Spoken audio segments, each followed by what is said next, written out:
대학 수학 능력 시험이 이제 얼마 남지 않았습니다. 매년 수능 시험이 다가오면 날씨가 추워지죠. 며칠 사이에 기온이 한 자리로 내려간 것을 보니 이제 수능이 코앞으로 다가왔구나 실감을 하게 됩니다. 저도 고등학교 때 수능 시험을 준비하며 저보다 모의고사 성적이 높은 친구들을 보고 부러워하고 또 공부를 열심히 하고 싶은 마음이 컸습니다. 그래서 그 친구들을 잘 관찰하고 따라하려고 노력했습니다. 어떻게 해야 공부를 열심히 잘 할 수 있을까요? 노는 시간을 줄여야 합니다. 노는 시간을 2시간 포기하면 2시간 더 공부할 수 있습니다.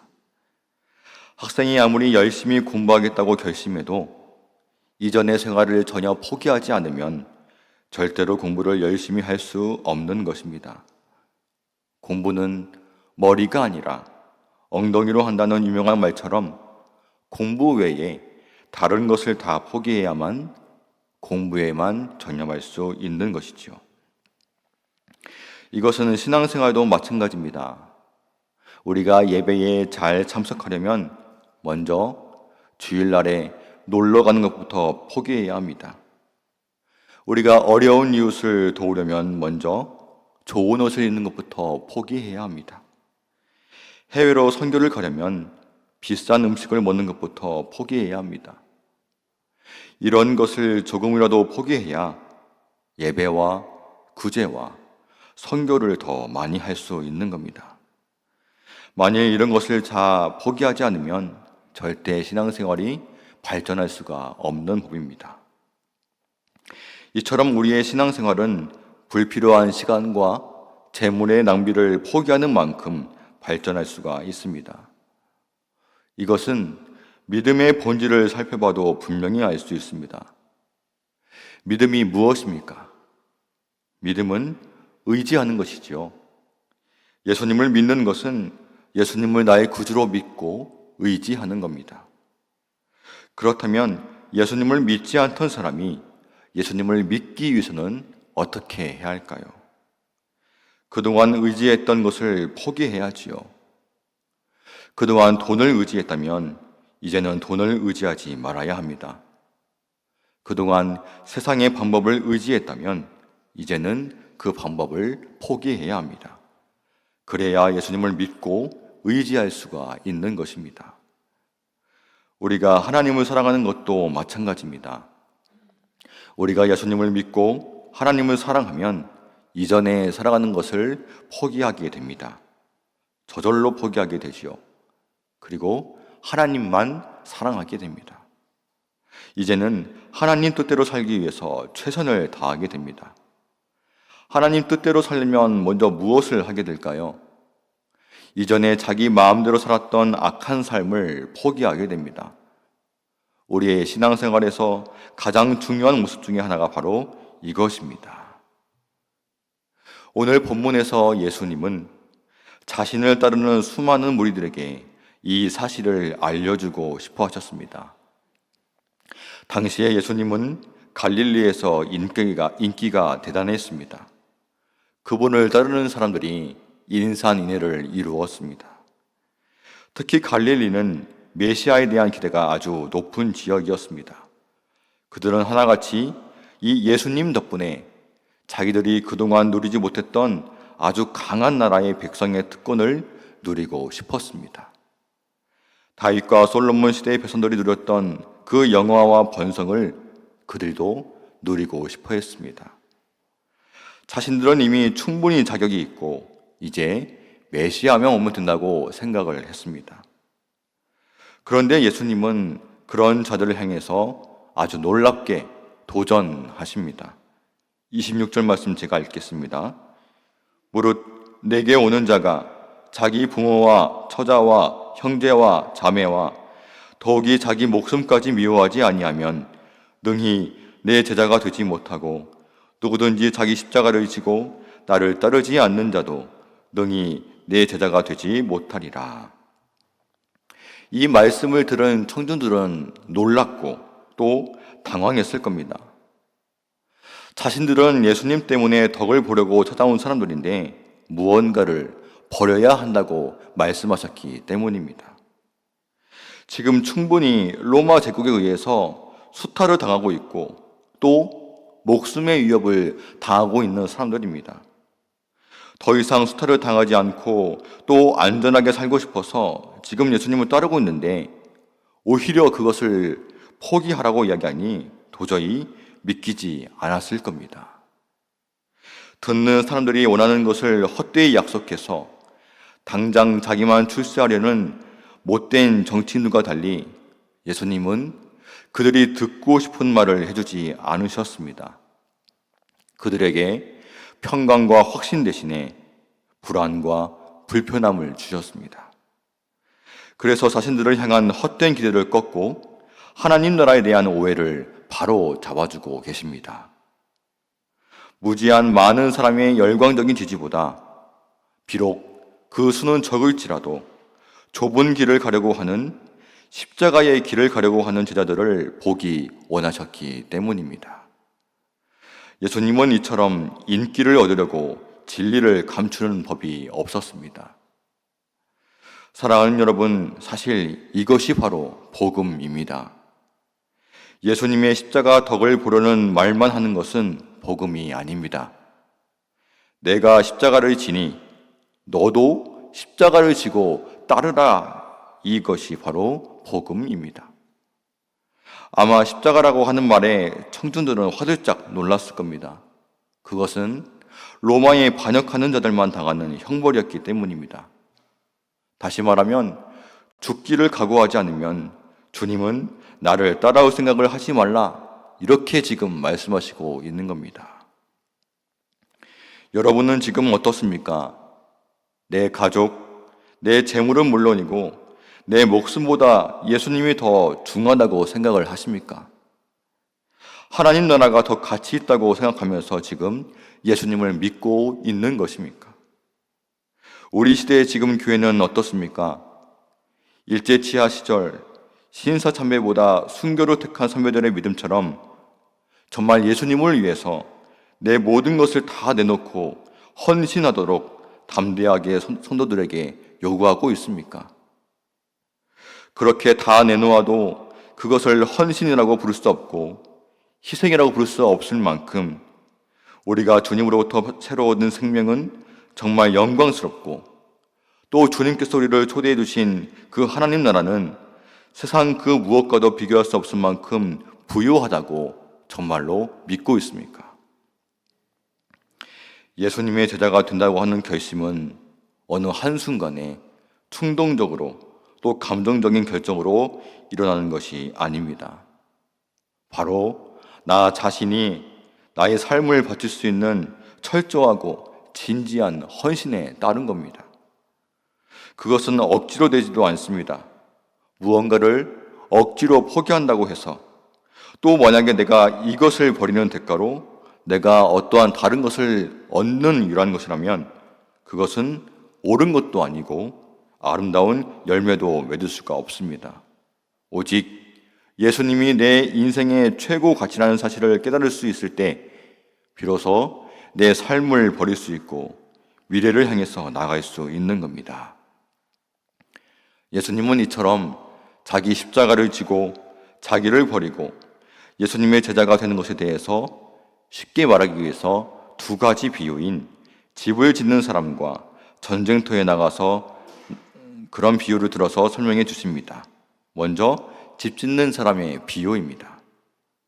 집을 짓는 사람은 기초를 놓는 순간부터 마지막까지 집을 짓기 이전에 철저히 소요되는 비용을 계산해야 된다고 주님이 말씀하십니다.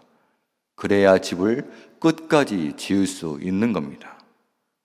집을 짓는데 돈이 얼마나 드는지 모른 채 기초를 만들면 그 집은 지어지지 않을 뿐 아니라 또 제대로 된 예상된 비용을 들이지 않으면 겉은 화려할지 모르지만 언젠가 무너지는 위험한 집을 지을 수 있다고 말씀하시는 겁니다.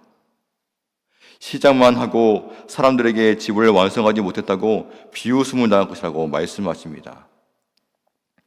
예수님이 여기서 말씀하시는 집은 바로 우리 인생의 집이고 우리의 믿음의 집입니다. 현재 여러분의 믿음의 집은 어떻습니까? 기초만 겨우 놓여져 있습니까? 겉은 화려하지만 속은 텅텅 비어 있습니까? 내가 열심을 다해서 하나님을 믿는 것 같지만 나 혼자 있을 때는 뼈대만 앙상한 것처럼 공허함을 느끼고 세상 가운데 여기저기 혼란스럽게 살아가고 있지는 않습니까? 눈에 보이는 집을 튼튼하게 짓기 위해서는 건축비를 다른 곳에 소모하지 않고 전적으로 집을 짓는 데만 들여야 합니다. 믿음의 집도 마찬가지입니다. 믿음의 집을 짓기 위해서 오랜 시간 들여야 할 비용이 있는 겁니다. 믿음 생활을 잘 하기 위해서는 우리의 많은 시간을 버려야 될 때가 있습니다.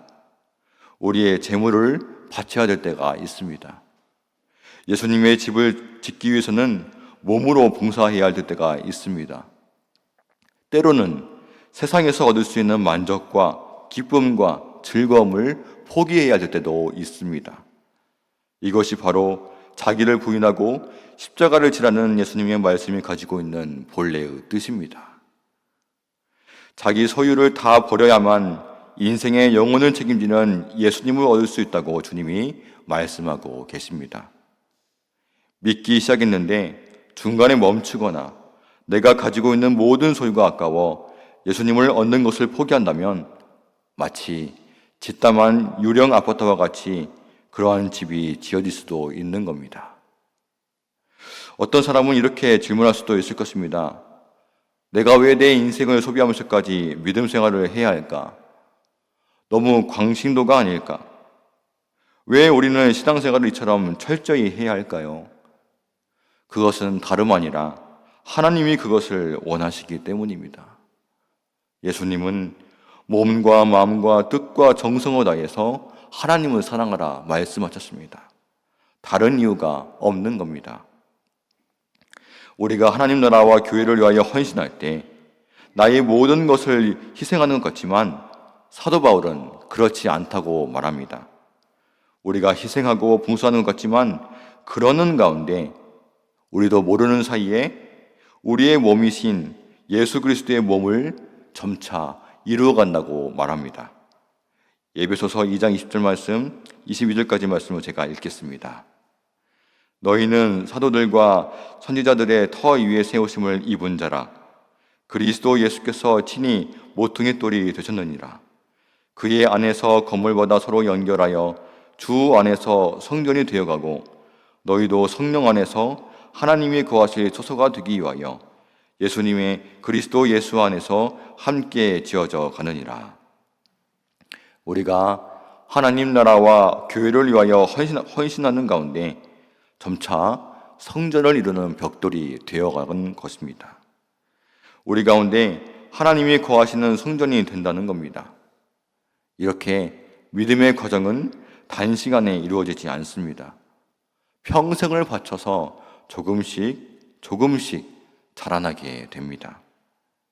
그렇다면 우리의 믿음의 집은 언제 완성될까요? 하나님 나라에 가서 주님 앞에 섰을 때 비로소 완성되는 겁니다. 집을 완성하기 위해서 작은 벽돌 하나하나를 차근차근 쌓아야 합니다.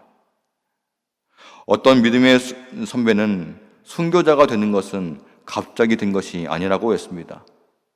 매일 자신을 하나님께 드리는 작은 순교의 삶이 쌓이는 과정을 통해서 목숨까지 버릴 수 있는 순교자가 된다는 말씀입니다.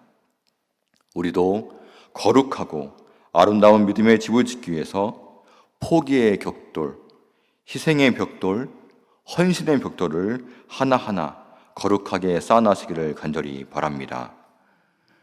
둘째로 예수님은 제자가 되는 길을 설명하시기 위해서 전쟁터에 나가는 비유를 들고 있습니다. 어떤 임금이 10,000명의 군사를 이끌고 전쟁에 나갔는데 적군을 보니 20,000명이었습니다. 예수님은 이것에 대해서 무엇이라고 가르치실까요? 어떤 사람은 기도만 해라, 10,000명으로 20,000명을 이겨낼 수 있을 거라고 가르치지만 예수님은 그렇지 않았습니다. 예수님은 너희보다 적군이 2배나 많으니 빨리 너희 상황을 파악하고 적군에게 나아가 화친을 청하라, 평화를 이루라고 말씀하십니다. 그래야 목숨을 살릴 수 있기 때문입니다. 우리가 예수님의 제자가 되기 위해서 지불해야 될 비용을 계산하지 않고 무작정 따른다면 끝까지 못 갑니다. 중도에서 이탈할 수가 있습니다. 육신의 목숨을 버려서면서 영혼을 구할 수 있다고 믿어야 우리는 비로소 고난 속에서도 끝까지 주님을 따를 수 있습니다. 우리가 하나님 나라에서 얻을 영생은 이 세상의 생명과 비교할 수 없을 만큼 영광스럽다는 것을 알아야 우리가 제자로 살 수 있습니다. 지금 예수님을 따르고 예수님께 열광하는 사람들은 그렇게 할 각오가 되지 않았습니다. 그런 결심을 하기에는 그들이 예수님을 너무 몰랐고 하나님 나라를 오해하고 있었습니다. 그들은 자기들이 바라는 예수만 믿었지 그들에게 바라는 예수님에 대해서는 관심이 없었습니다. 오늘 우리도 예수님에 대해서 더 깊이 알아가는 그런 관심이 있었으면 좋겠습니다. 예수님이 우리에게 무엇을 요구하시는지를 알아갔으면 좋겠습니다. 내가 바라는 것만 예수님께 기도하지 말고 예수님께서 나에게 바라는 것이 이루어지도록 기도했으면 좋겠습니다. 주님은 이렇게 말씀하십니다. 33절입니다. 이와 같이 너희 중에 누구든지 자기의 모든 소유를 버리지 아니하면 능히 내 제자가 되지 못하리라. 자기의 모든 소유를 가난한 자들에게 나눠주고 와서 나를 따르라. 부자 관리에게 말씀하신 이 말씀은 부자 관리에게만 해당되는 것이 아니라 바로 우리 모두에게 해당된다는 것을 이 말씀이 바로 가르쳐주고 있습니다. 우리가 갖고 있는 것은 무엇이든지 그것의 주인이 주님인 것을 인정하면서 청지기의 자세로 주님의 나라와 주님의 이름과 주님의 영광을 위해서 그 모든 것을 쓸 때 비로소 나에게 복이 된다는 말씀입니다. 어제 목산수 예식 순서 가운데 안수 기도를 하는 순서가 있었습니다. 그때 무릎을 꿇고 드렸던 기도는 예수 그리스도시여 저를 불쌍히 여기소서였습니다. 목사로 부름받아서 예수 그리스도의 제자로 살아가는 것이 그분이 가신 길을 그대로 따라간다는 사실을 알았기에 두렵고 떨렸습니다. 하나님의 뜻을 위해서 가족과 내 자신의 모든 것을 버려야 하는 존재, 자기를 부인하고 자기를 십자가를 지고 가야 하는 존재, 하나님의 나라와 주님의 영광을 위해서라면 목숨도 초계와 같이 버려야 하는 존재로 살아가야 한다는 것이 두려울 때마다 주님, 저를 불쌍히 여겨주셔서 주님의 길을 선택할 수 있는 용기를 달라는 기도였습니다. 예전에 방영했던 드라마 무신이 있었습니다. 그 드라마에서 잊혀지지 않는 명장면이 있었습니다.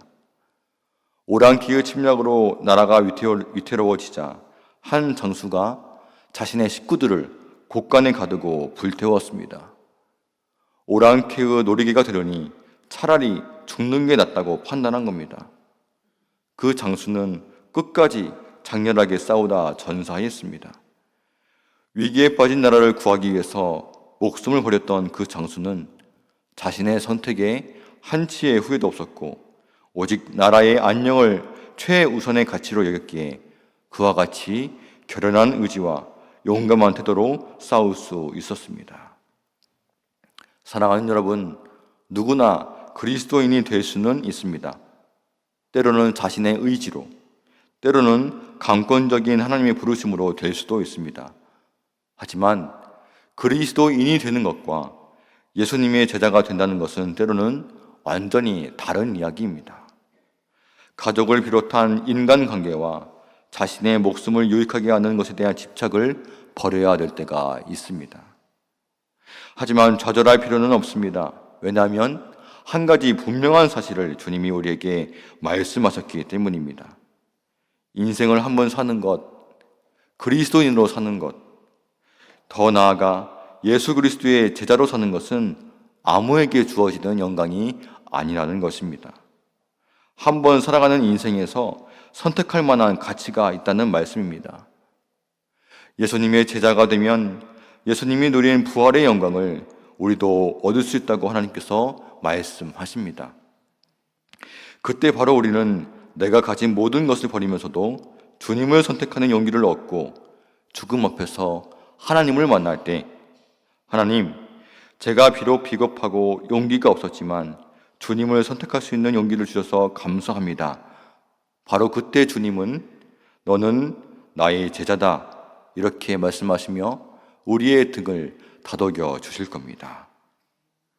예수님께서 자신을 따르는 수많은 무리에게 하시는 말씀은 바로 오늘 우리에게 하시는 말씀입니다. 내가 십자가에서 흘린 피와 눈물을 보고 너는 어떠한 생각을 하고 있는가? 나는 물이 흐르면 낮은 곳으로 흐르듯이 낮은 곳으로 가고 있지만 너는 나와 함께 그 길을 가고 있는가? 주님이 말씀하고 계십니다. 누구나 넓고 편한 길을 가려고 하죠. 좁고 불편한 길을 가리는 것은 쉽지 않지만 고귀한 일입니다. 주님이 흘리신 눈물이 바로 내 눈물이고 주님의 몸과 마음에 난 상처가 내 몸과 마음에 난 상처라면 그냥 그것이 전부입니다. 신앙생활을 하시면서 이것이 가장 큰 영광일 것입니다. 주님이 지금 허다한 무리 가운데 주님의 사람을, 예수님의 제자를 지금도 찾고 계십니다. 소금이 맛을 잃으면 소용이 없듯이 십자가가 없는 제자는 제자가 아닙니다. 하나님이 말씀하셨듯이 하나님 나라의 역사는 허다한 우리를 통해서 일어나는 것이 아니라 예수님과 하나님 곁에 있는 남아있는 그루터기와 같은 소수의 사람을 통해서 하나님의 거룩한 역사를 이루어 가십니다.